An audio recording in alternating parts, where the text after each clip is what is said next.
We have come back from executive session. We are now back in open session. Consider and take possible action regarding items discussed in closed section. B, consider and take possible action regarding personnel report.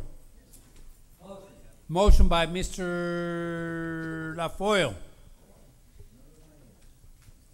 Second by Ms. Adair.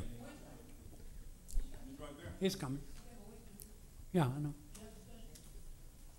Discussion. Personnel. Yes, sir. On personnel, I recommend to the board that we hire Mr. Milton Fields, Executive Director of Personnel, Executive Director of Operations. Operations. Can y'all wait till we vote? Can y'all wait till we vote? And we haven't voted yet, man. That's it. Okay. Okay, all those in favor of the motion signify by saying aye. Aye. All those opposed likewise. Motion carries. Congratulations, Mr. Fields.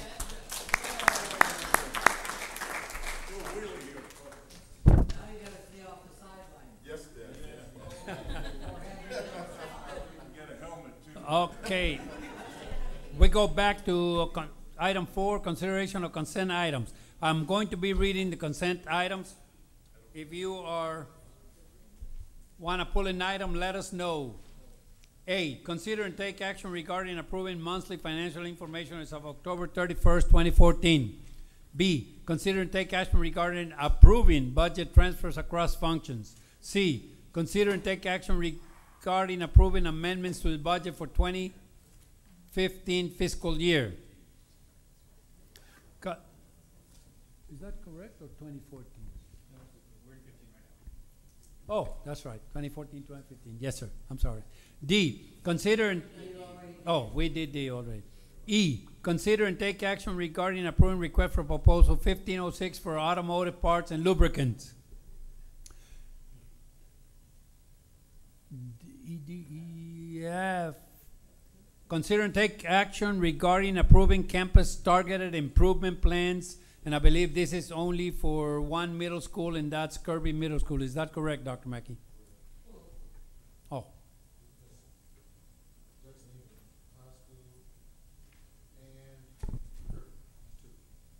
Oh, okay. Johnson Evening and Kirby, okay. It's been pulled. G, consider and take action regarding approving an interlocal agreement with the Alamo Area Metro SWAT Team. That was on TV, if you saw it, I believe, this morning. H, consider and take action regarding approving an interlocal agreement with the Harris County Department of Education for mandatory school safety audits. And that's it. We're going to pull F and G. We have a motion and a motion by Ms. Adair, second by Mr. Macias. We're going to vote on item A, B, C, D, E. A, B, C, E, H. That's correct. Yes. All those in favor of the motion signify by saying aye. Aye. All those opposed likewise. Motion carries. F, consider and take action regarding approving campus targeted improvement plans for Evening High School and Kirby Middle School. Okay, Mr. I have a motion just for consider and take action regarding approving campus targeted improvement plans for Kirby. Kirby, yes. Oh, second. Second by Ms. Adair, second by Ms. Salinas. Discussion. Okay, the Evening High School, we have a letter from the state that I've sent you all on Yes, that right I saw there. that. Okay, and we have the target improvement plan that we have to make approved by the board and send to the state, how we can improve that and get off that target plan. So this is the improvement plan that we have. And that was No, Kirby, page 51, Kirby Middle School. yes, page 51. Go ahead, ma'am. Dr. Mackey, looking at page 51 and 52, 53 and 54, however far it goes. I guess, does it go all the way to 58? 56. 57, 58, 60, 62. Okay, the entire report that pertains to Kirby Middle School, because we did have the evening school in here before we received that letter. Do you feel that everything in these pages is sufficient to assist Kirby in their deficiencies and for them to be off of this improvement list for the next school year? Yes. Thank you. Okay, no further discussion? All those in favor, all those in favor of the motion signify by saying aye. Aye. All those opposed likewise. Motion carries. Thank you, Mr. Open. Okay, let's go on to item G. Consider and take action regarding approving an interlocal agreement with the Alamo Area Metro SWAT Team. Motion. Motion by Mr. Motion by Mr. LaFoyle, second by Mr. Flores. Discussion. Ms. Ader. Thank you. Dr. Mackey, I reviewed the document and I had a few questions. The first one being, has this interlocal agreement been reviewed by our legal counsel? No.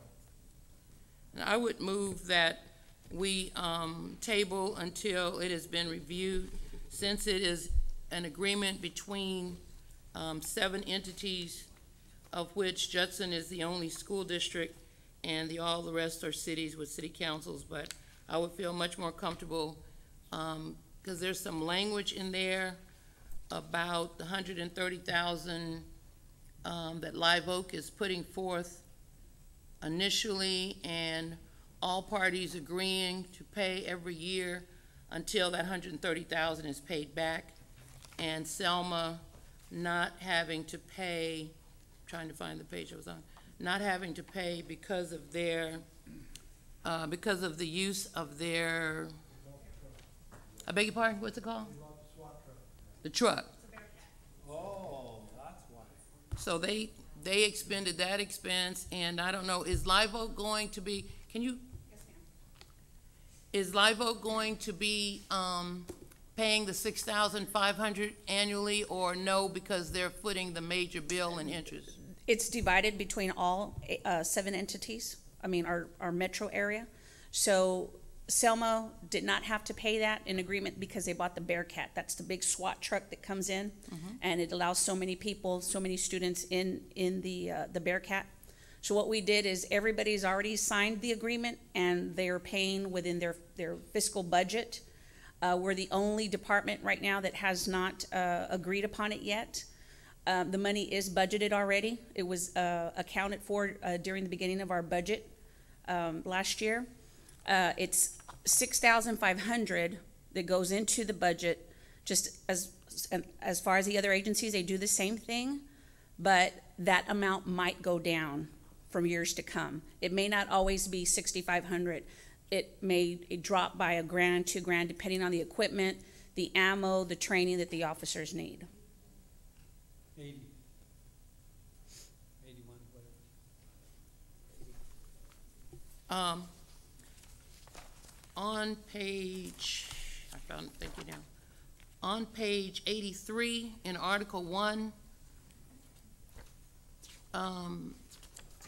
it says city councils of Alamo Heights, Converse, Live Oak, Selma, Universal City, and Windcrest, and the Board of Trustees of Judson ISD.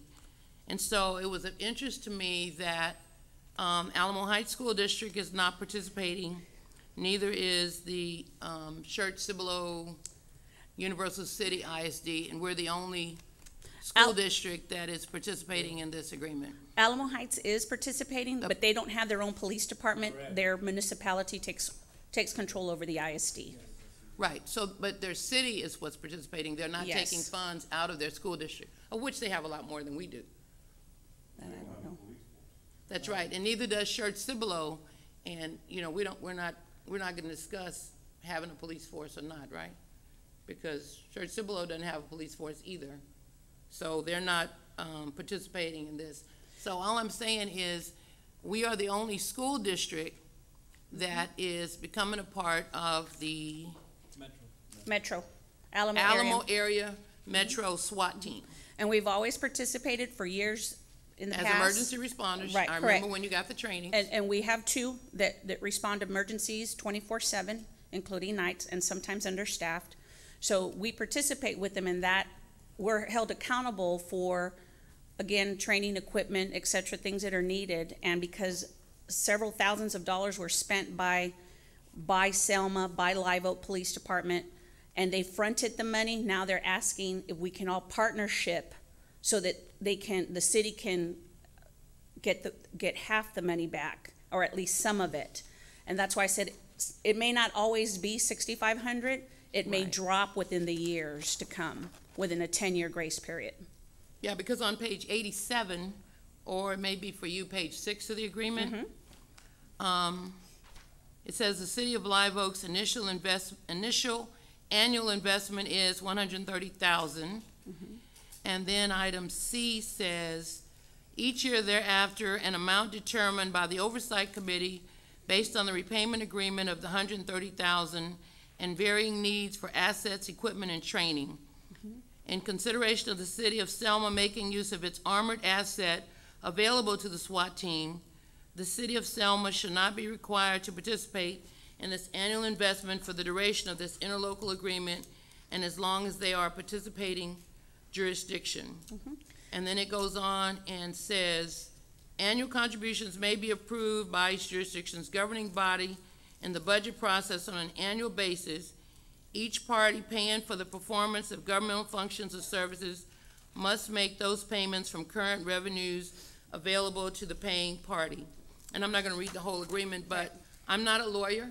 I don't purport to be one, and I would feel more comfortable if our attorneys advised us if there's any language in this agreement that would apply to future commitment on the part of the school district. And part of this agreement is if, for example, say we hit a budget crisis in the next year or the 2 years to follow, and we decide we can't afford to participate, then we back out and we will not be responsible for paying those funds for the following year. And we're not gonna be liable for any of the $130,000 that Live Oak is Nope. initially doing? Once we back out, we back out.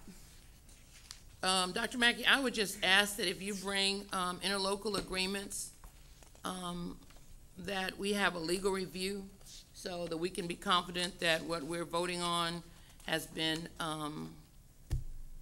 reviewed by our attorneys and that it's clear. Thank you so much. Mr. Sully.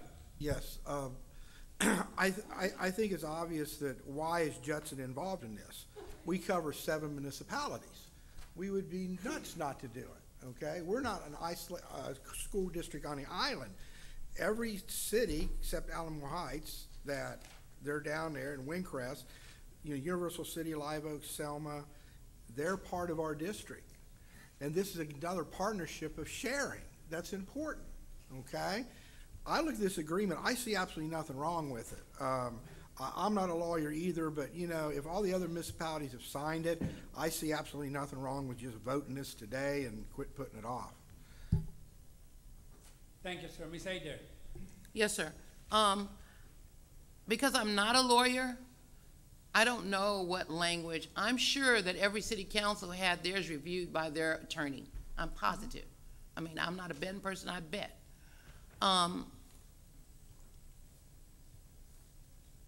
I agree that we are part of 7 cities.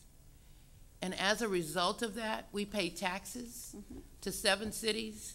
We pay taxes to the county. I mean, not we pay taxes, Mr. Kirshner. I see your head bobbing over there. I have peripheral vision. I'm a taxpayer. You don't live in the area. But we pay.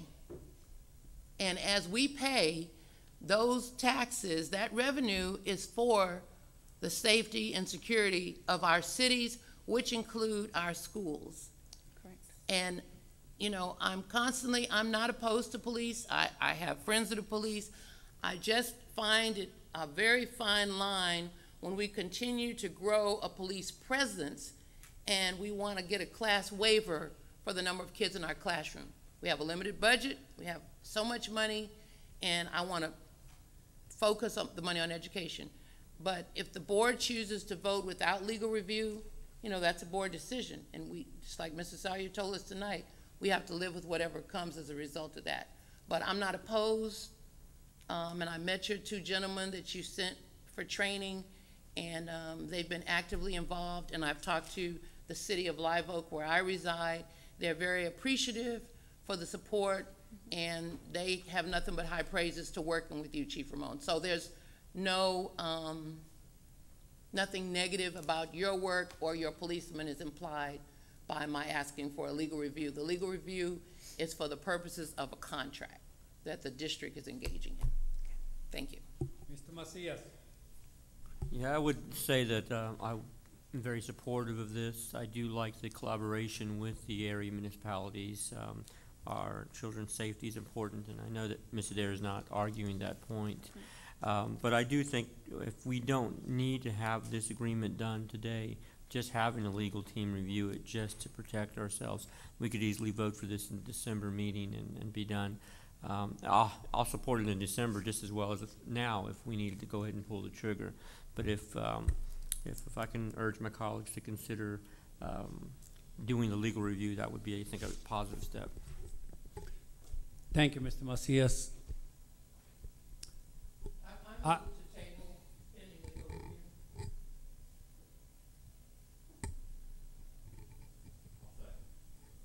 Okay, we have,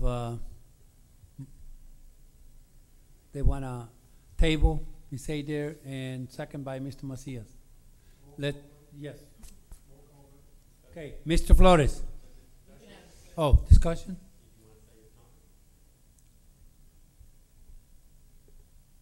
No, because you already tabled. Oh. No, that's all right. No, that's all right. Go ahead. I want to say something. Yeah, go ahead.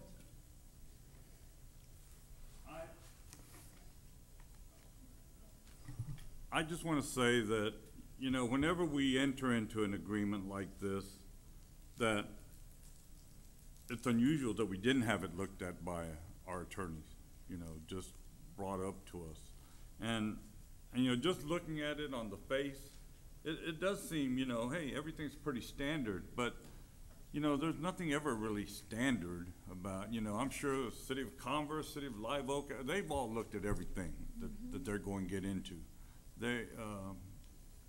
So I think I'm going to have to agree to table this just because I would just like to have our attorney say, hey, everything's fine. That's all I have to say. Thank you. Okay. And I will support it if the attorneys come back and say there's no problem. I can't support it if it hasn't had legal review. So we're voting to table, yes or no, right? Yes to table, no not to table.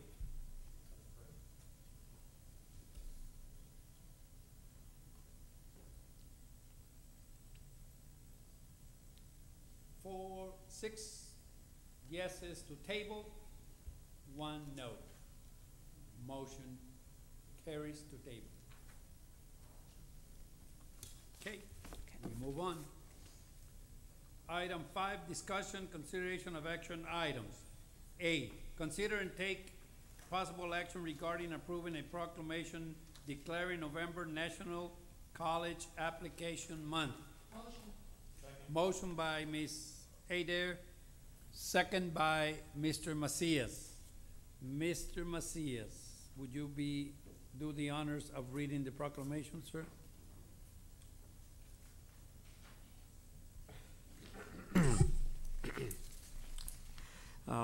Whereas November 2014 has been designated as National College Application Month by Judson Independent School District Board of Trustees, and whereas we encourage all students to take control of their destiny by applying to continue their education beyond high school, and whereas we honor the teachers, school counselors, and parents who help students apply to college, let us remind all students that it is never too early to start planning for their future or reaching for their dreams, and whereas it is the district's commitment that every student has the resources needed to succeed by providing appropriate ceremonies, activities, and programs designed to encourage students to make plans for and apply to college.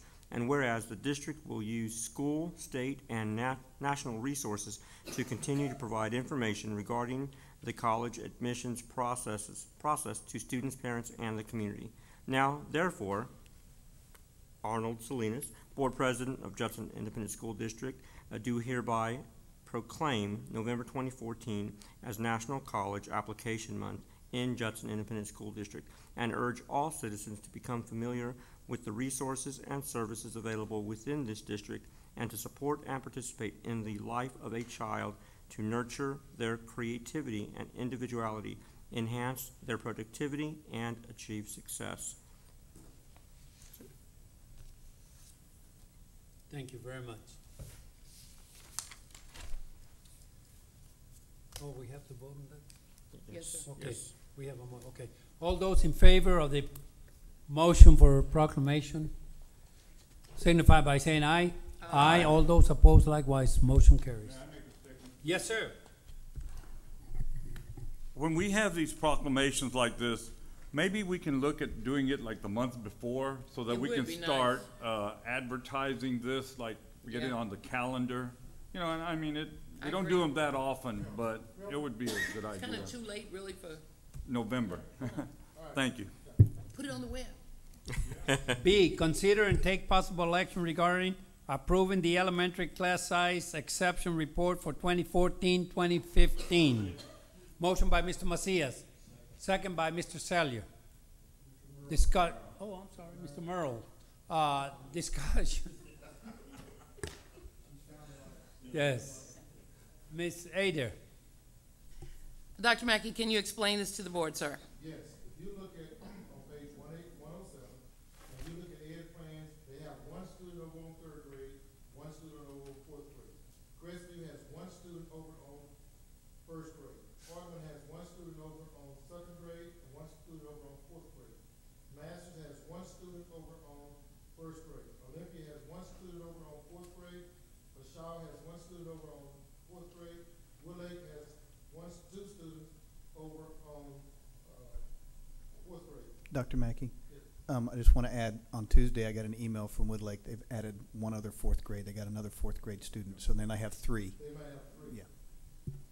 Fourth grader. Fourth grade. Okay, thank you, sir. So that number will change from 6 to 7. These numbers, if you see one student, they change daily. Student move in, move to another school, one student move in, or because it's one student, we ask for a waiver. If it's like, say for instance, if it's 15, 16, 17 students, then we'll develop a new classroom for that. But when it's one student, like 22 to 1 and it's 23, then we're not gonna ask that one student has, we give, two teachers because of that, because one of them have 11 kids and the other have 12 kids. We don't do that, but if it's one student, what's that? It'd be great to do that, yeah. Okay. But then again, the next week, that's one student leave, and you stuck with 23. That's why we do that. And we monitor this in case there is more students going each grade level. We look at this weekly, because if it does, then we'll put another teacher in that grade level. Dr. Mackey, this report, these numbers, this is based on the PEIMS? What's it based on? It's based on enrollment. Yes, part of the PEIMS program, yes. Our PEIMS, We our turn it enrollment into- is on Yes, PEIMS, right? yes. So, what I'm trying to see, this is how TEA would know Yes, if we had more than one, more than 22 is through the PEIMS report? they can look at this any day. On the PEIMS. So, you know my favorite question, did this go to the site-based decision-making committee? This goes to site-based variance. What day? It's not in the packet. Yes, it was on the 10th of November. So if we could get, the current site-based, information It's on the website. and, no, I mean, and Ms. Jackie send it to us, so we can have a little folder on site-based, they were my favorite people. And then, if we approve this waiver tonight, is the board giving, administration unlimited? In other words, we're not approving one student, what does the waiver actually say? You're looking at what the waiver says. No, we don't have the waiver. where we have the document, right here. We can't change that. Can Mr. Kirshner speak? Yeah, what happens is, we used to be able to take a report and fill it out, and y'all would approve it, and that would go directly, like via email, to TEA. TEA has changed their process now. We have to go into the T's account. They don't allow me to print that report in advance. They don't allow me to go in. I can't even get past approval by the board. I have to put that date in before I can put any data in. So I created this memo for y'all, so that now, if this gets approved tonight, I'll go in tomorrow and I'll put the T's report in, and I'll put these numbers in with the addition of that one Woodlake class. So this represents individual classrooms. So we've got one third grade classroom at Ed Franz has 23 kids. Right, I And the rest of understand. them have 22 or less.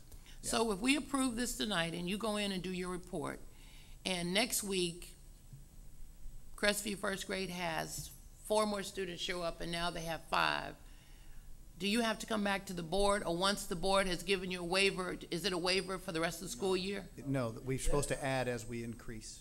So you're gonna come back to the board? Well, what we're doing now, a lot of the schools are catching, they're calling me now, is I'm capping them to other campuses. So we're busing them to other schools instead of adding more classes with higher numbers of students.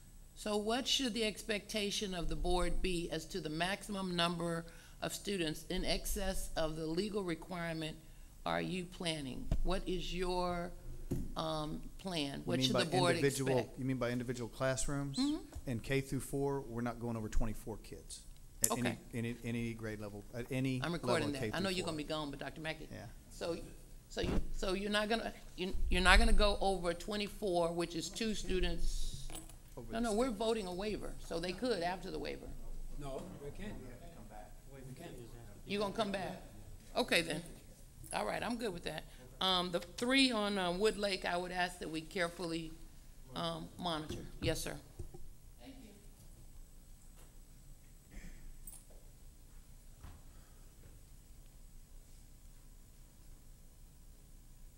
you.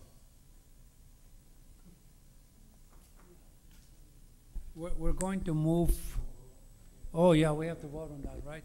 Okay, all those in favor of the motion signify by saying aye. Aye. All those opposed likewise.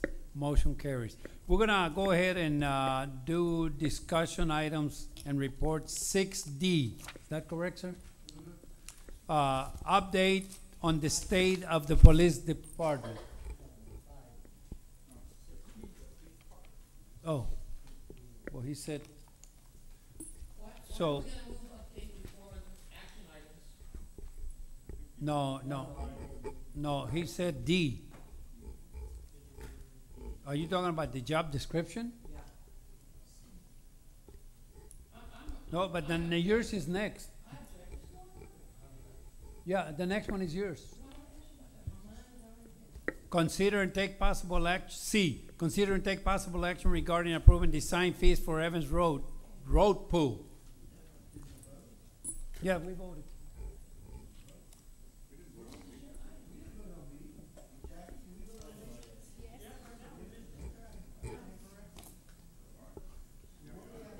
C. Consider and take possible action regarding approving design fees of Evans Road pool. And that was motion by Mr. Sellier, second by Mr. Merrill. Mr. LaFoille. I put this on because last time it came up, there was no money with it. Correct. Did not know how much it was gonna cost us to do this. Well, was it gonna save us money? Was it not gonna save us money? And looking at this now, this will save money in the long run. We're gonna use, the bond money to do some of that bond project. Yeah, We can use that for this, so it won't come out of general fund. won't come out, be bond money? It's out there, it's at the project out there, every month. Okay. Well, that's even better. We will have our swimming pool. No. The Design. design. Wait, hold on, let me go into this. We design feed for Evans Road Pool. It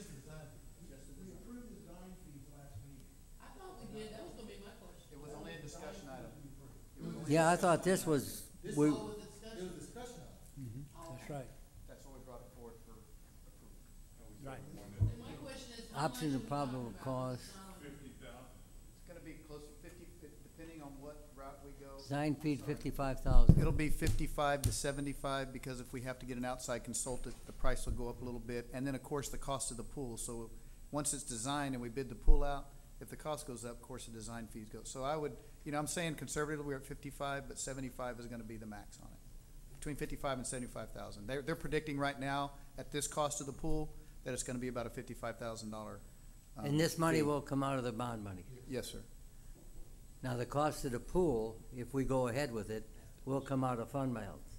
Would have to be bidded out. would have to decide on that. Yeah. I can't say how that question will come out. Well, there's no other place to come it out unless you're gonna Right, You're gonna Okay. pop a check, I don't know. okay, So I make a motion to amend go ahead. on this, that, it doesn't, design doesn't, supersede $75,000. Second, June. Okay, amendment by Mr. Salyer, second by Ms. Adair. So let's vote on the amendment? Okay, all those in favor of the amendment signify by saying aye. Aye. All those opposed likewise. Okay, now we can go ahead and vote on the, motion. Yes, go ahead, ma'am. I'm in favor of the design fee, Mr. LaFoille, but I have a question. When you get to the next step, Dr. Mackey, I think we need to address the issue of those items that were not included at Evans Road High School that I didn't pay attention to when we voted, that was on that email that Mr. Kirschner sent out. Before we vote to spend $1 million, I need to know what was the cost of the football field, the baseball, softball. Yeah, I don't wanna encounter angry parents. Okay, Mr. Salyer. That's okay, Okay. we So we voted on that, June, I agree. Let's see what that'd cost to put it all there together, but we actually voted on what we were gonna put out there. Well, we got, what was it, we had 3 or 4 different options? Six different options, and we voted on the one we selected. We had discussion about it and voted on it. Well, I hate to say, we really didn't discuss not putting items Are we 2 out of through order? We're 5. supposed to be discussing swimming pool. You're correct. Thank you. Outstanding job, Mr. President. Okay, we are now voting on the motion. Consider and take possible action regarding approving design fees for Evans Road. All those in favor signify by saying aye. Aye. All those opposed likewise. Motion carries. D, consider and take possible action regarding approving job description and job posting information for internal auditor position. Mr. President, I'd like the motion to approve the job description on page 115. 115. One what? On my board book, it says The one that has JISD producing excellence at the top of it.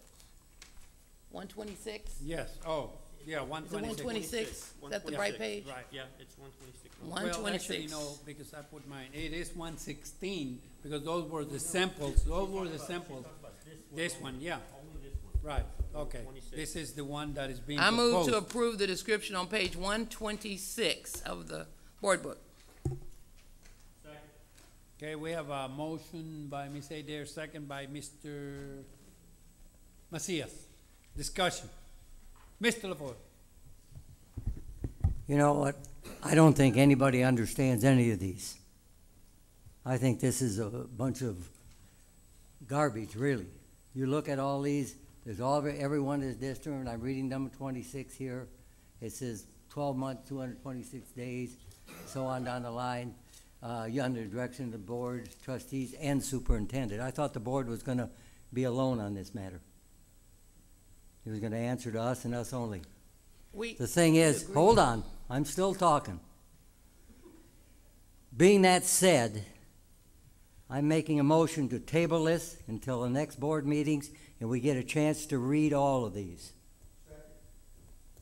We have an amendment to the motion by Mr. LaFoille, second by Mr. Salyer. Discussion. This discussion is on tabling. Yes. I'll stay within my item, Mr. President. Thank you. Anybody else? I move to, I'm discussing, my discussion is, the motion to table is a continuous tabling of this internal auditor position for going on the second year. And we did receive our board packet, within the normal amount of time. And this was actually the second time that we got all of the other schools' internal auditor job descriptions. And we just removed the one I noticed on our website, within the last few weeks. And so we've had one posted up until last week or The something. board didn't approve that to be posted. Right, but I'm saying, so we've looked at it and these for over a month. This I never job, looked at these for over a month. we looked at it for over a month, the one that was posted. And that's when we came back to the next board meeting and said, we didn't know what that was about or whatever. I did review this one, I looked at the others, I did not write this. But I think that we need to go ahead and move forward. I will not support a motion to table this particular item because of the number of months and years that we keep procrastinating on this item. Any other discussion? My name's up there. Yeah, oh, I'm sorry, sir. That's wonderful, Mr. Dare. You don't work. Some of us have work for a living. And I go out and I sometimes don't get in till 7 o'clock at night. I don't have time to sit down and read all these. And I didn't have a weekend to get to these to read them. So my motion to table still stands. Mr. Macias? Yeah, thank you, Mr. Salinas. I have to say that we've actually have been talking about this for quite some time. And this job description, just to tell the community, was actually organized by our legal. And they did look at various job descriptions of internal audit departments that have been existing for almost 20, 25 years. So what is in the job description in these 3 pages is sound for 3 other school districts, Northeast, Northside, and San Antonio ISD. I would have to say that there's just a lot of apprehension by some on this board about the internal audit issue. There's really no reason to table this at this point. Moving forward and hopefully getting this put in place by the spring would be optimal for the district. We've waited too long, and I think it's really hurt the district in terms of growth. So I'll urge my colleagues to just, have some confidence, have some faith in our legal team, and the fact that we've based this solely on 3 different school districts that have very workable internal audit departments. It looks great. I had a chance to look at it, and just like anyone else, I received the board book and reviewed my documentation. So I think it's sound. Okay, we ready to vote?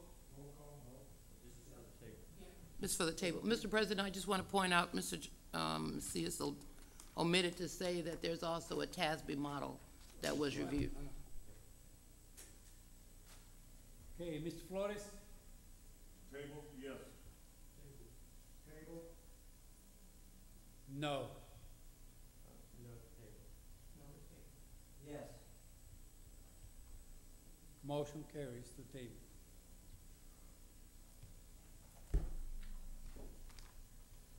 So it would be on the December agenda? Yes, sir. And I hope, can I make some comments? Sure. It's on the same thing, right? I hope that we get enough time to make sure and read what is being proposed. Because everybody, I was not aware of this, but everybody got a copy of the posting that we had for this job, and it's dated August the 13th.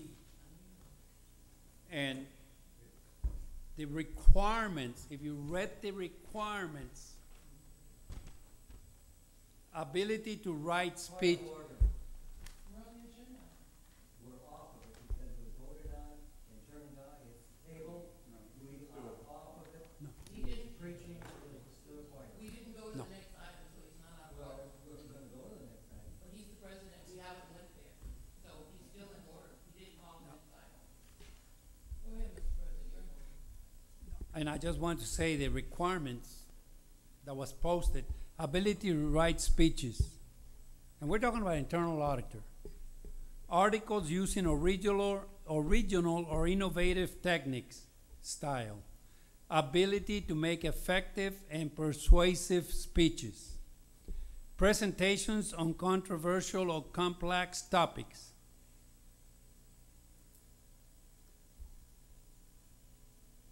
Topics to top management.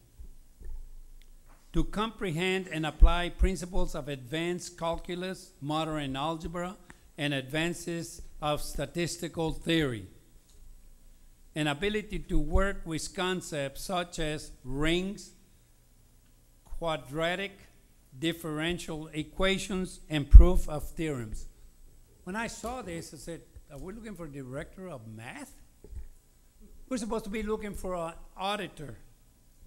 So that's why I decided that the best thing to do was to bring it forward so everybody will have a chance to look at the new format, and hopefully we'll be ready in December. Thank you. C, consider and take possible action regarding approving, D, consider and take possible action, E, consider and take possible action to approve moving the budgeted item amount of $150,000 from the creation of the internal audit department to the budget of the police department.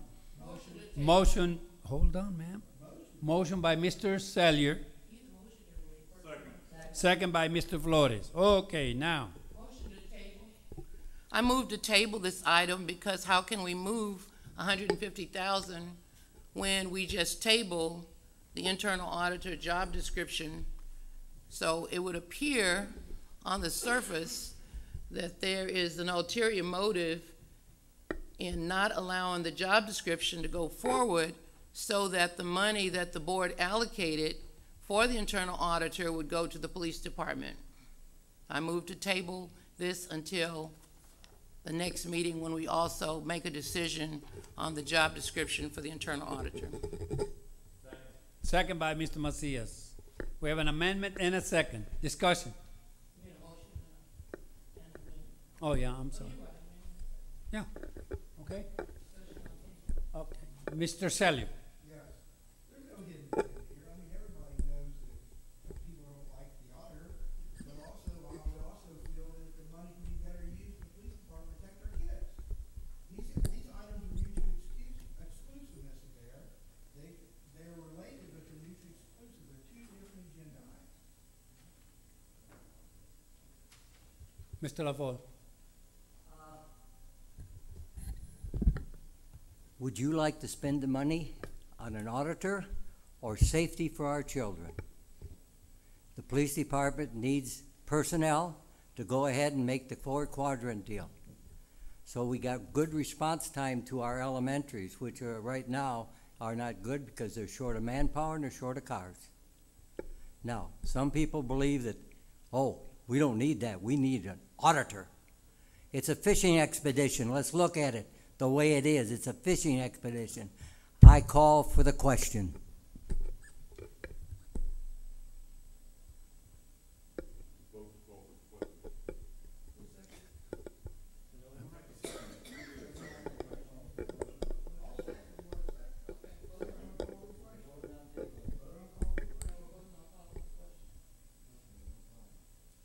Okay, we'll vote. Roll call, okay. Mr. LaFoille? Yes. No. No, wait a minute. What are we doing? We're calling yes. Calling for the question. You called for the question.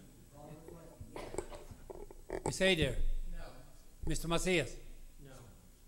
Mr. Sellier? Yes. Mr. Burrow? Yes. Mr. Flores? Yes. Ms. Salinas, no. So call for the question carries. We're calling for the question now, but We're voting for it. Now we're, Voting for the item. The question, the motion on the floor was to table. right, we're voting on the table. Call for the question for the table. Okay. Yeah. Right. Okay? Same thing? Okay, Mr. Flores? No. Mr. Merrill? Mr. Salyer? Mr. Macias? Yes. Ms. Ader? Yes. Mr. LaFoyle? No. Mr. Salinas? No. So where are we now? So it's not tabled. It's not tabled, we're back. Okay. That's right, discussion on item E. Go ahead, ma'am. You know, I have served for 10 years. I have spoken to, whatever, you counting? Okay, good. You can stay here when I'm gone. I have visited states, talked to other states. I've talked to people in Texas. And we are, I would venture to say, the only school district of our size without an internal auditor. This is not a fishing expedition, but we certainly leave the appearance that there is something we have to hide. I do not understand why the majority of this board is afraid for an internal auditor to be on our staff. If we're complying with the law and we're doing what we're supposed to do, there should be no fear. Now, we allocated the money in the budget. When we voted on the budget, we had budget discussions. We allocated the money for an internal auditor. We recognized the needs of the police department. We didn't vote to give the police department $150,000 in the budget. And Chief Ramon, as much as I admire what you're doing in the police department, you know, if we're talking about $150,000 because the police are unable to do their job and provide security, then I think there's a problem. Church-Cibolo did away with their police department, and although we have our opinion, there are no media reports of any problem in their district with having done away with the police department. I'm not abdicating doing away, but I'm not abdicating giving $150,000. If you don't want to have the internal auditor, then let's do something with our schools, our buildings that are falling apart. There are a lot of things we need to do with $150,000. Furthermore, our police department is being utilized by administration to deliver grievance notices, to give notices of reporting, and all types of non-police type functions. So if they have time, we have time to pull them from their police duties to say, go to this person employee's house and deliver a grievance, go over here and tell this person they have a hearing, then I don't understand why we're going to take $150,000 and arbitrarily, without any support, any evidence, any request from the superintendent, to designate $150,000 to the police department. We have no budget for what the $150,000 is recommended to do.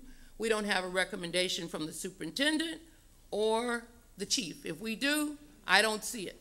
I see an email from Mr. LaFoyle requesting that the transfer be done. If there's a budget for the $150,000, please direct me to the page, because I didn't see what we're going to do with the $150,000. I saw the staff. I saw the other things that we discussed during our budget cycle. And so if you want to vote against the internal auditor, then I suggest that you do that, and not that you arbitrarily turn this money over to the police department. And I recognize, Mr. Salyer, that you're a lieutenant in the reserve and you have a high, I'm sorry, sir, captain, please forgive me. I didn't know really your status. I just knew you were an officer. So we appreciate your service as a reserve officer, because you do that as well as your doctoral duties. But no disrespect to our police department, but I'm adamantly not going to support a $150,000 transfer. Mr. Macias. Thank you. I guess I do have a little bit of concern with this. I mean, we've worked very hard to get to this point, you know, it's apparent that there's just so much apprehension about a vehicle that will make our district stronger. What's more concerning to me, though, is that individuals on this board play politics. There's always the emphasis that they're here for the kids, but I'm going to point out that this item, the way it was created, doesn't say we need $150,000 for the safety of our children.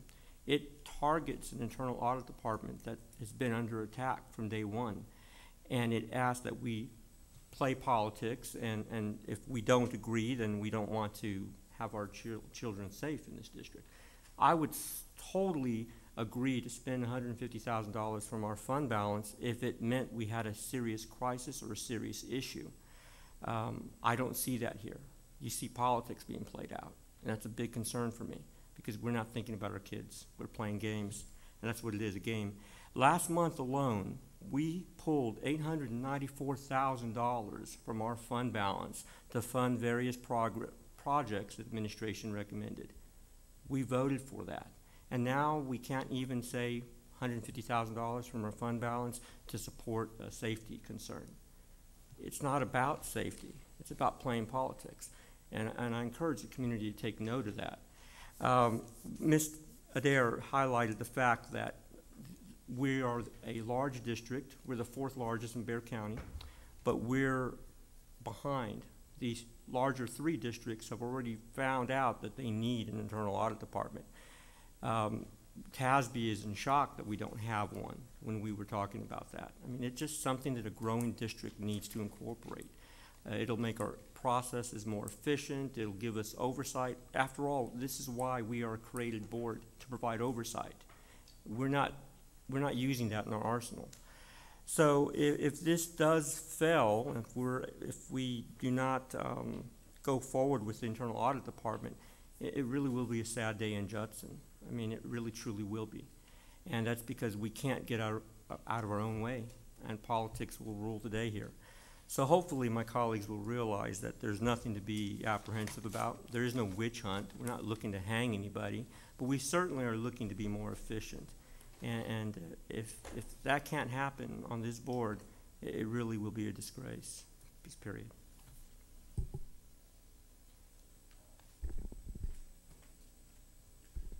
I'm at the point that I'm very frustrated, especially for the last 2 years. And what got me is when I asked for the job description that had been posted, and I read it so you all would know. And if I was an internal auditor and I'm looking for a job, and if I looked at this, say, wait a minute, they're not looking for an internal auditor.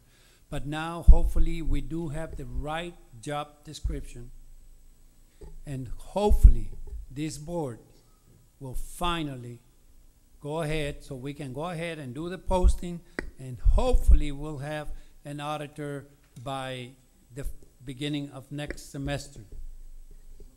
Talk. Point of order. Yes. We're not talking about the internal auditor. We're talking about item E. Yes, that's moving from internal audit department. Yeah, but you're talking about the job description and everything. We already voted that down. That's my understanding. Yes, but we're still discussing moving monies from the internal audit to the other one. But, okay, but anyway, I hopefully, and believe me, I do support the police department. And if it's really needed, then we need to discuss that. Thank you. Thank you. Well, Mr. Macias, I noted what you said, you know, and for someone to be talking about politics, you know, I think you've established yourself that way pretty much. And, you know, when we talk about this police department, not only the district is growing where we are over on the east side or the west side of 35 and it's only gonna get more. There's gonna be, you know, there's buses going that way, there's, you know, I just think that we need to be proactive in this, and we know that we're looking at 2 vehicles and 2 people, and the ability to pay our police dog owner, give him a stipend so that he can feed his, I mean, we have a service there that is saving us thousands of dollars just by him using his police dogs. And, you know, I think that this is the way this money should go. And, you know, I've been against this internal auditor from the beginning. It's not like I'm changing my mind about anything. I've seen the statistics of those school districts our size that don't have internal auditors. I've seen school districts that have taken them and I would like to know which ones. It was a report we had last, it was given to us about 6 months ago. I have to look it up, but there was a report out there that did not have an internal audit. And a lot of these districts that have had them, they've had a lot of problems in their accounting. You know, and it's, internal auditing is not just about accounting, but we have never had a qualified opinion in 20 years, 25 years. And for you that don't understand it, a qualified opinion is not a good thing. So, you know, if there was a problem that we were looking at saying, you know, we're bouncing checks, we're not moving money right, we're not, you know, doing this or that right, and our external auditors are telling us that we are doing a good job with this. So that's why I am going to support this motion. Yes. I'm supporting this, and I'm all for it. Specifically, we got a new high school coming in my district. We need to get the officers trained up. We have a gentleman that has 3 dogs that we use, okay, for free. That's not fair that we use this guy's animals for free. And I'll address, Mr. Macias, what you said about politics. You're the most political person on this board, okay? You're the one that divided the board 3 years ago when you rigged to be president. So let's just put it all out in the open, okay? And there's members on this board that feel that certain members on this board will use an internal auditor as a witch hunt to get rid of some cabinet people. Well, I'm sorry that's the way it is, but there's a whole lot of people who feel like that on this board. So I'm supporting this.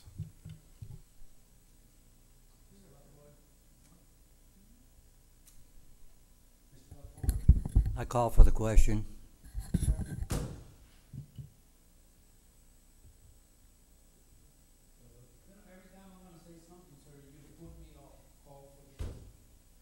So? Okay, let's vote on call for the question. Right.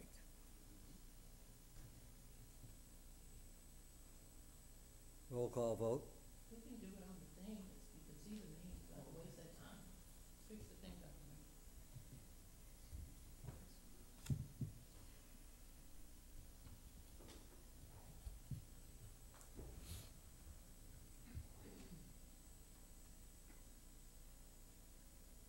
Call for the question, Evans.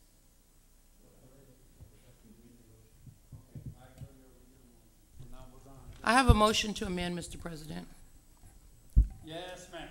I move to amend the item for the $150,000 for the police department to come from the fund balance.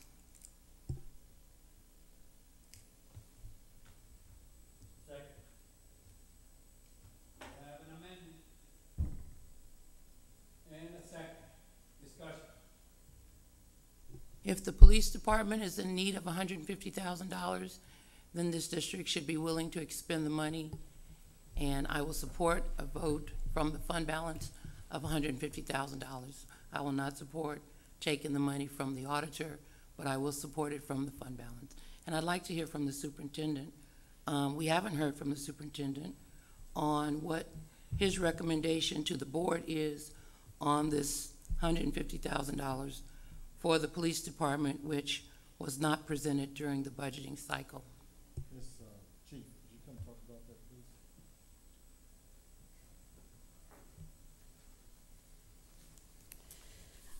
Right now, if there was documents given to you, to each board member, our student enrollment out of the PEAM system is at 23,633. That was the last report that we had as of October 29th of 2014. It's 1 officer per every 1,000 students. Right now, we're at 20 officers. We're understaffed by 3. By next year, we'll probably be understaffed by 4. We're trying to implement our elementary patrol program that was knocked off last year. We're in need of 1 patrolman for the D district, which covers Coronado, Crestview, Ed France, Olympia, and Rolling Meadows. And then we got 1 shift that's not covered right now on Dog Watch, which is a C shift, which goes from 10 p.m. to 6 a.m., which we just had a big burglary at Spring Meadows Elementary because we had no coverage. Officer had to draw her weapon out, and we had cover on the way, thankfully. But we are shorthanded 2 officers, and we are definitely in need of 2 vehicles that should not be on the road. And that's kind of where we're at right now. But understaffed, yes, by 2. So I wrote you need 2 officers at least. Mm-hmm. And can you explain that D shift again? D shift is the C shift, which starts at 10 p.m. to 6 a.m. 6 a.m. And you need 2 vehicles. Yes, ma'am. So when we did the budgeting, Chief, did you ask for 2 vehicles? I did, and we were denied. Okay, did you ask for 2 officers? I did, and we were denied. Okay, and in your request, did you have the justification I that you're did. presenting to us tonight? I did at the time, but a different program review per Mr. Kirshner's request. So how much is 2 officers? What is each of our officers' average salary? Depending who we hire, if we hire 1 out of the academy, we're looking under about $39,000. If we have someone with experience, maybe about $41,000, $42,000, and that's including benefits for both officers. So from 39 to 42,000? Yes, depending on years of experience. Yes, ma'am. And what's your average cost of expenditure for vehicles? Right now, fortunately, with the help of Mr. Ashmore sending me some information on vehicles last year and this year, we're able to get 2 sedans at $23,467 each. 23 what? $23,467 Okay. each. And then with the equipment, with $4,371.95, totaling out to $8,743.90 for full equipment for both vehicles. 8,000 what? $8,743.90. That would be for both vehicles, and that is off the buyer's board. Okay, so 2 vehicles at $23,467 each. Yes, ma'am. Equipment for both vehicles, $8,743. Yes, ma'am. And let's just use the 42 for the maximum. Okay. So what is the total that you have there? Total I have for 2 vehicles and fully equipped is $55,679.90. 55.6?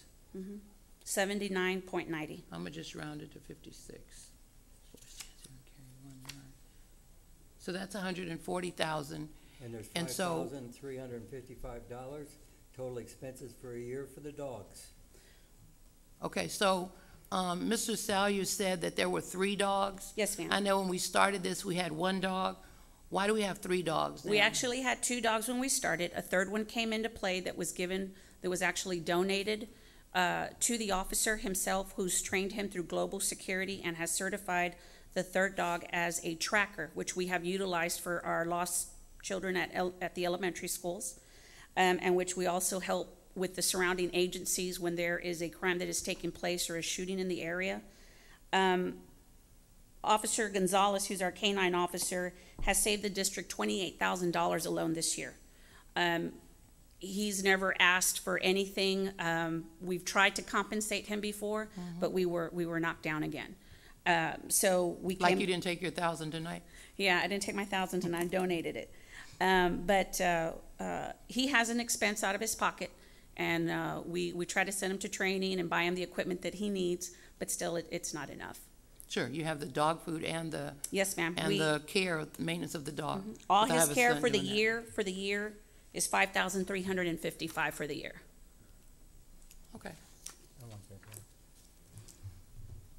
That's in your packet. okay. So the only question that I have for you is, bearing everything that you've said in mind, where does the responsibilities, and we have our mayor of Converse in the audience, where does the responsibilities of the cities come in doing any safety and security for Judson Independent School District? They are shorthanded themselves. Sometimes we're having to respond to assist them in the inner city, in their jurisdiction. So, but we network, and that's why we have those MOUs established. But sometimes they're short-staffed, we're short-staffed, and we're pulling left and right. So we do network with all our agencies and assist all our agencies in the area. And if we need the assistance, they'll come out and help. Do you have any idea, and I guess maybe Dr. Mackey should be who I should be asking this question. Dr. Mackey, do you have any idea of where the line will be drawn in police and academics in this district? Where do you plan? Well, we're gonna give $150,000 in tonight, and if it comes from fund balance, I'll support that based on what you've said. After that $150,000 this year, what's the next big expenditure we're gonna do for school police? Where will this end? At what level?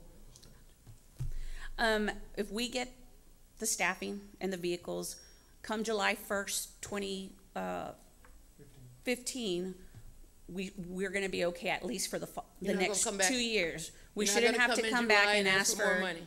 until we have to get the second officer at the new high school. And then if we go on further to the new middle school, if a new middle school is built, then we will have to ask for one more officer. But aren't we gonna move students? Still, the student ratio population, we're still gonna be understaffed. And do the other school districts have the ratio that you're aiming for? Yes, ma'am. The Texas School District Police Chiefs Association, we utilize that 1,000 students per one officer around the state of Texas. And that helps every school district in the state of Texas. So all the other school districts are complying with that? They have that amount of officers? Pretty much, ma'am. Okay. Thank you. You're welcome. Yes. I'm amazed, Mr. Adair, you want to take money out of fund balance. You're the one that said, don't take money out of fund balance. I'm amazed. No, I said don't take money foolishly, but if Oh, you're okay. saying that you have to have. I looked at the burglary report, and I also noted that Live Oak has been responding, because I do live in Live Oak. But I would also reiterate, Dr. Mackey, the police need to be the police, not delivering mail. Well, I that's think not, that's a poor, I'm talking to the superintendent now. no, I think that's I'm a here poor now. use. That was a one-time use on the advice of the attorney, not an attorney's advice. I asked the attorney, but it wasn't a one-time use, because our grievance reports say hand delivery. Chief, how many deliveries have y'all made? This year To alone, include the no trespassing ones. well, the trespassing, that's a government police document that we have to serve at a residence or place of employment if we cannot find the individual on our premises at the time. Okay. But as far as grievances, et cetera, we haven't served a grievance package that I know of in the past couple of months. In the Now, past couple of last months. year, we did, but it's because Okay. we were given a directive to do so. Oh, I understand. I'm not holding you responsible. That's why I addressed it to the superintendent. Thanks. No, I just said I'm amazed Ms. Adair wanted to take money out of fund balance. Y'all said we need it. Well, I won't support taking money out of fund balance.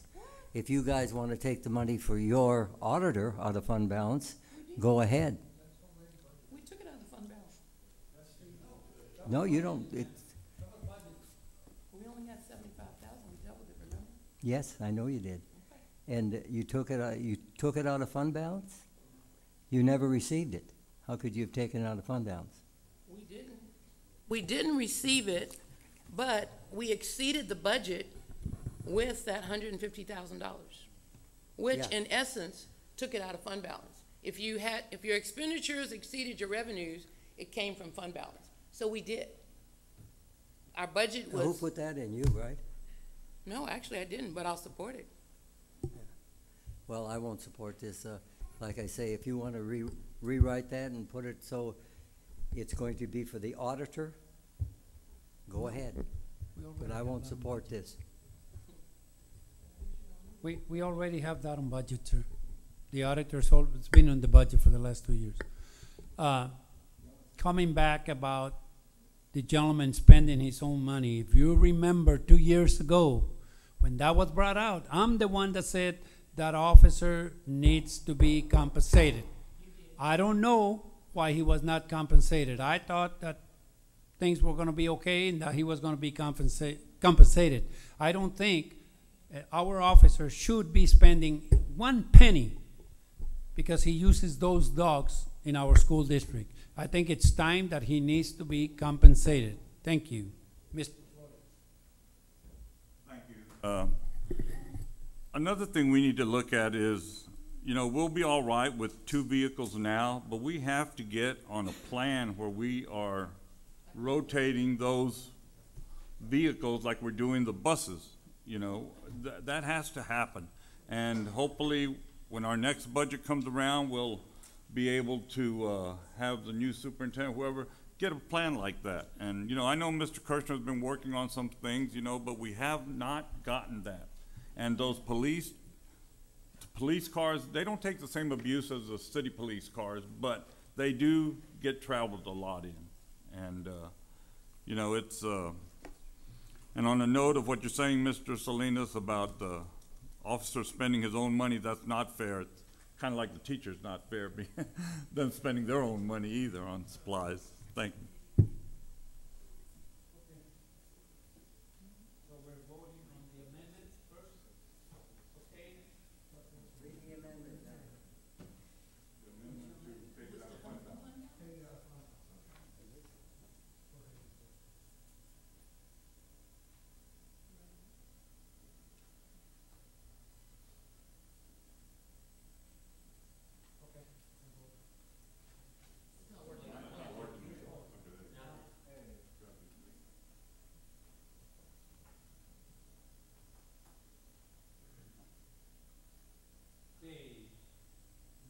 The amendment fails.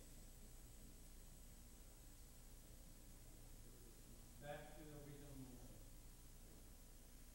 Okay? Mr. President? Yes. On this agenda item, I move to take the $150,000 for the internal auditor from the fund balance. No, it's already budgeted. We haven't. You just took it out. We haven't taken it out. And that's not, we have not taken it out. We just voted to do that. No, we just voted to not take the. Oh, I'm sorry. Richard set me up for that. I failed. I did listen to him, I'm sorry. Okay, so now we're back. We're gonna go ahead and vote on item E. Okay.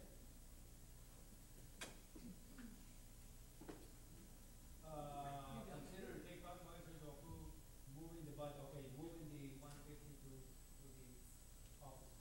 Okay, we can vote now? Yes, sir. Wait. We're voting what now? Don't tell him how to vote, this is out here. You're voting to move the money. This is out here, are you out of order if you keep telling us how to vote? Y'all heard Mrs. Zimmer tell him how to vote 3 times? Now can I say that? No, you have to put it on the agenda for next time. It's the same agenda item. No, it's not. We just vote, that agenda item is done. That's not. That was what Richard told me to do, I agree with you. Yes, I okay. just want, you know, I wanted to say I didn't do what he told me. Okay. So the, It's good. that item fails. Yes, sir. No, the item passed. I mean, passes, but. We're changing the budget. Dr. Mackey, if you'll put an agenda item for the next board meeting, not December, but the very next board meeting, to take $150,000 from the fund balance for the internal audit department. And I still want my item back on voting on the job description. Okay, we are finished with that. Now we go to discussion items and reports. Superintendent report, Dr. Mackey. Okay, I have the construction information in the agenda, so y'all can see it there. And I'd like to bring up, Councilman, Ernie Cox, if you coming to your counseling department update. Before you do that, I have a construction question. Physical counsel is not construction. Mr. President, is that okay? Talk about construction? Yeah. I'm talking to Ms. Salinas. Can I talk about construction? We are, that's where we're at. You have pictures there and everything, man. Yes, I wanna come back to what we were gonna discuss, what I brought up momentarily earlier. We received the email from Dr. Mackey via Mr. Kirschner on October the 21st, and the email says that during presentations to the public, we showed the bond video, which is still on the website. And so as the people have been looking at the video, their expectations that we were going to do what was on the video. And the third paragraph of the email from Mr. Kirschner says, the original bid included 6 alternates, 1 auxiliary gym, 2 sub-varsity competition football field with track, 3 baseball, softball complex, 4 tennis courts, 5 practice football field, and 6 magnetic bearing chillers. And the board approved the bid with only the auxiliary gym and the magnetic bearing chillers. And I want to apologize. Okay, you can say it. I want to apologize to the community because when I voted, I did not pay attention to those items being removed. And I have heard from citizens about their concern of there being, let me see again, 1 second, Richard. No football field for the sub-varsity, no baseball, no softball, no tennis courts, and no practice football fields. And I live in that area along with Mr. Salyer and Mr. Merrill. And I think it's very unfair to the new high school that we're building a high school that will not have those items. And Mr. Kirschner, I'm sorry, I did not notice that those items had been removed when we voted. And we need to put something on the website that says that those items were not approved by the board because the citizens are wanting to know why they aren't there, and the board failed to allocate funds for those items to be built. And I think it will have a serious impact on our next attempt to pass the bond if we don't find a way to get some of those things. Thank you.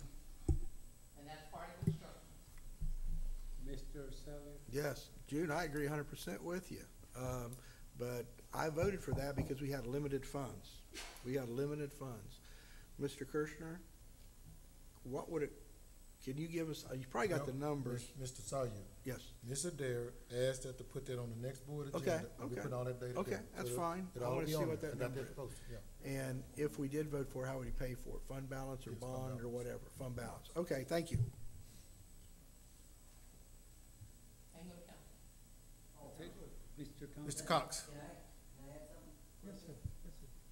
Also look at what it would cost putting artificial turf out there, which would be, at this time would be the time to do it, if we're gonna do it. And it's less wear, lasts longer, grass got upkeep every month, every year, with the drought and everything. Just take a look at it and see if we can get a good price on it. We'll look at it. Well, it's a practice. No, but I mean, this is on the practice. That's expensive practice. Get it, but I think. No, it'll be a practice field with a junior high, with a JV and freshman Okay, facility. JV and freshman football. Yeah, Yeah, okay. yeah. The band, where's the band? Band, all of that, yeah. The band doesn't have to play. Okay, sir. Good evening. Thank you, patience, Mr. Cox. That's what we do as counselors.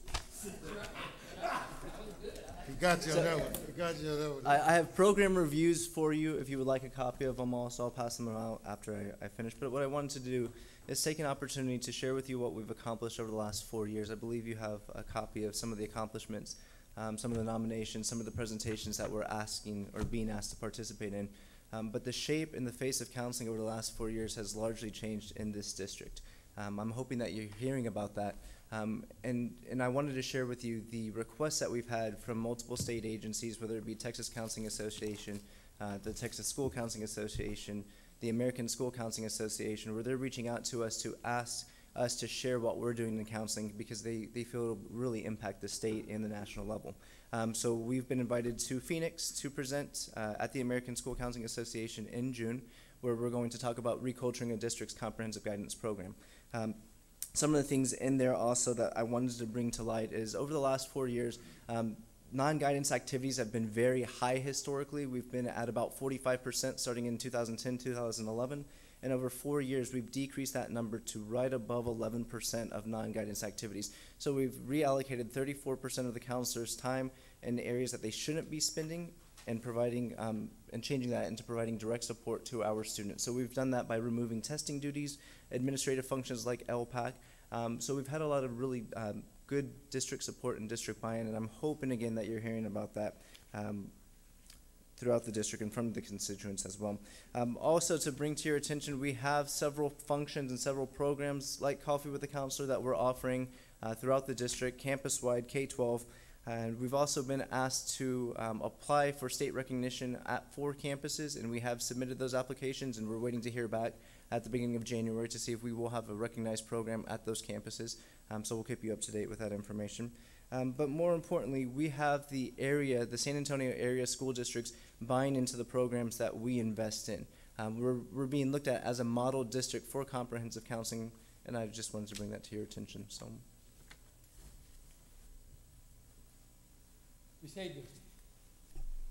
Thank you, Mr. Cox. Sure. You know, counselors is high on my favorite list.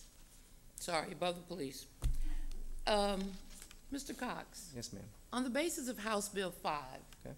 you have not come to the board and told us the increased amount of counseling duties that are required on the basis of House Bill 5. Can you elaborate a little bit on that for the board? Sure. And I'm sorry I didn't give you an advance notice. No, that's fine. So are you talking about, would you like to see a request for additional personnel? I want you to tell the board. And I'll take that. I will. I mean, I'll certainly vote for money for counselors because we've cut our social worker staff, which is also under your department. Correct. We have increased social work needs.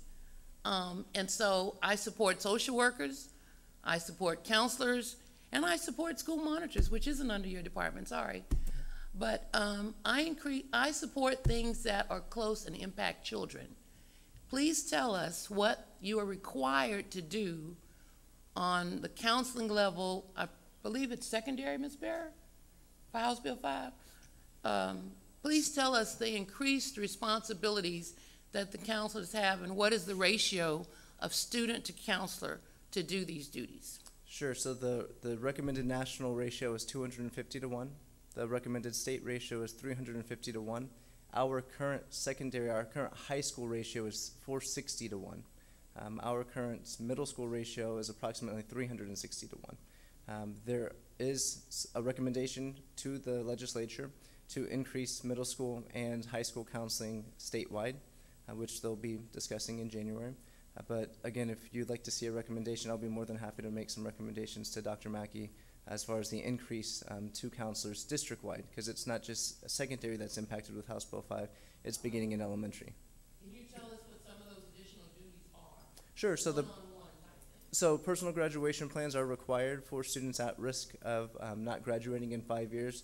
So as early identified in 6th through 8th grade, personal graduation plans are a requirement of every current 9th grade student. And the recommendation is that when you create this personal graduation plan, it is done on an individual level, so an individual basis. So that requires a lot of time and effort from the staff who will be involved. How many times does the counselor, and I have read this portion, so I'm saying this for the benefit of my colleagues. Sure. How many times is the counselor actually being required to meet with the student and their family? So the state is requiring through this process to meet with the current 9th grade students at least once throughout the year. And then? That's the only the statutory requirement right now. Where does the requirement come in that says that they have to meet and review the graduation plan, and then they have to come back and meet again? Ms. Bear, where is that at? 'Cause I read that.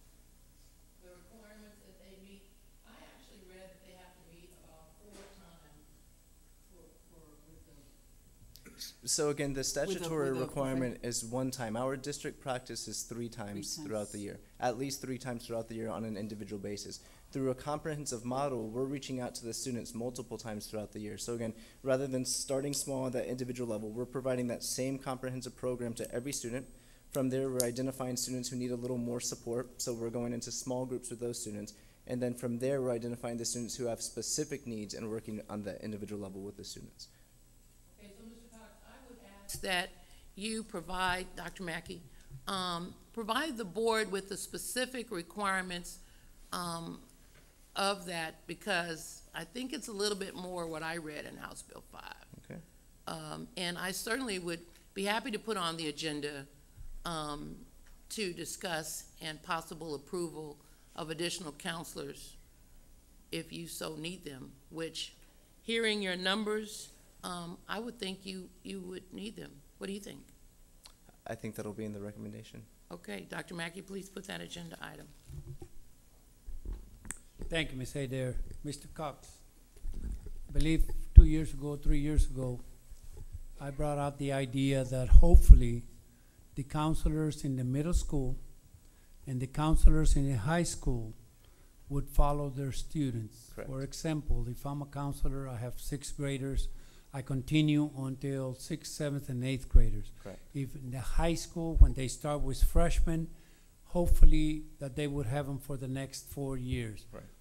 Have we So- continued doing that? So at 4 of the 5 middle school campuses, we do follow the students 6th through 8th grade.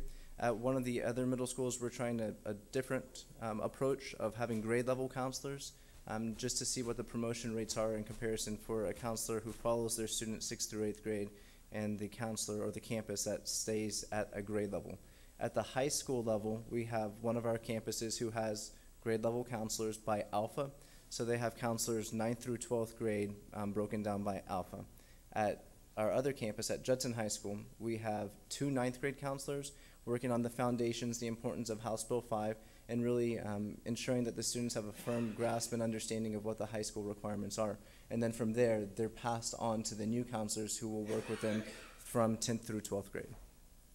So in the high school, they have the alpha from 9th to 12. Let's say, they're divided by alpha. Let's say 9 to Correct. 12. Correct. But So the challenge it was is very effective. the challenge is if we stay at a grade level and you follow your grade level from 9th through 12th grade, the state has shown that really legislative requirements and the graduation requirements are going to change pretty frequently. So if we have a counselor who starts at a 9th grade level and follows for 4 years, those students, by the time they get back to that 9th grade level, they're going to have no idea what the state is now requiring. So what we said is our approach is to keep that counselor working 9th through 12th grade so they're abreast of everything that's required of the students. But it was very effective. It was very effective when they followed their students 9 to 12. And you said that the counselor would not, if they keep the same students for 4 years, when they go back as freshmen, you said they would not know the requirements. Is that what you just said? The counselor would follow that grade level that they started with. So, for instance, when we had the House Bill 5 or the 4x4 students, Correct. so they started with those students in a 4x4 requirement. If they continued with that cohort of students, they wouldn't be aware of the changes with House Bill 5. So after that 4-year sequence, they would have this new cohort of students, and they would have to learn a whole new system that they're unfamiliar with. So, and we can pull the promotion rates, the graduation rates, just to make sure that there hasn't been any deficiency in our model.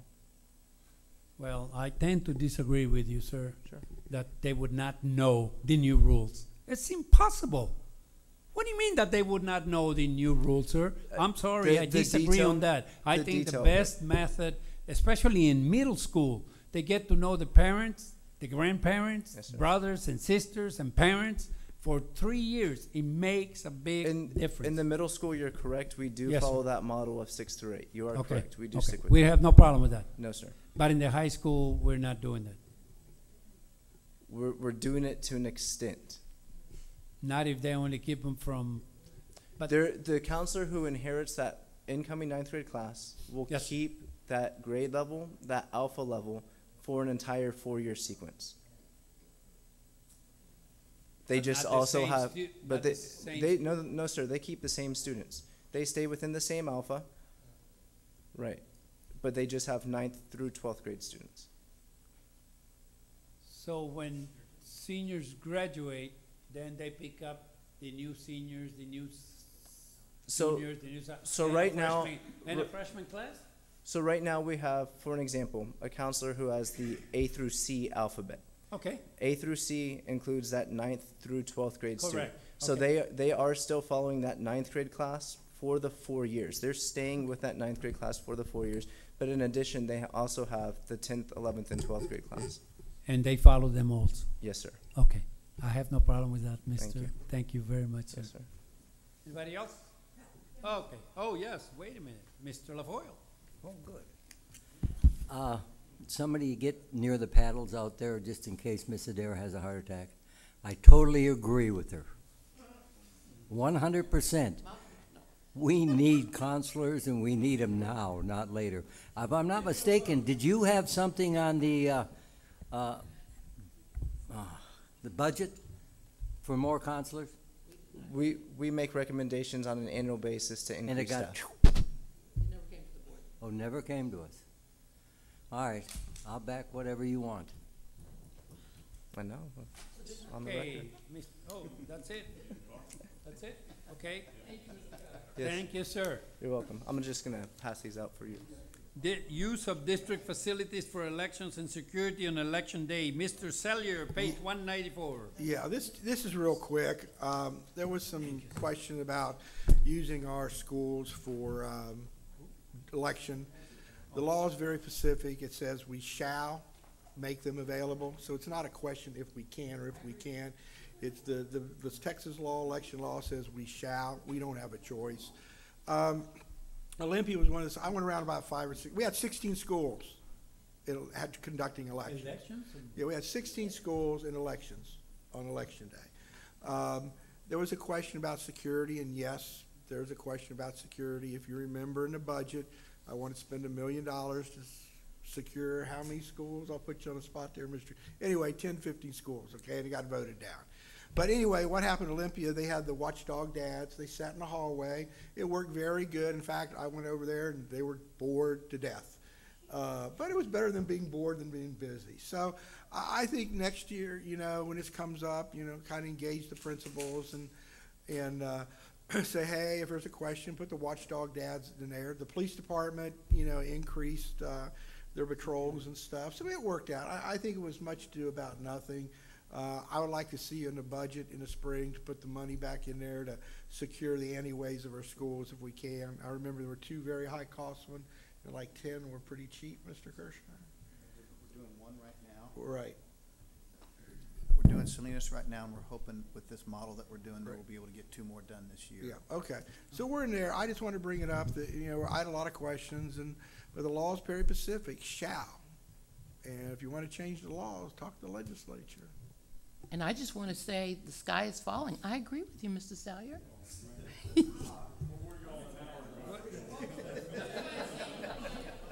We're gonna take a 5-minute recess. 5-minute recess, please.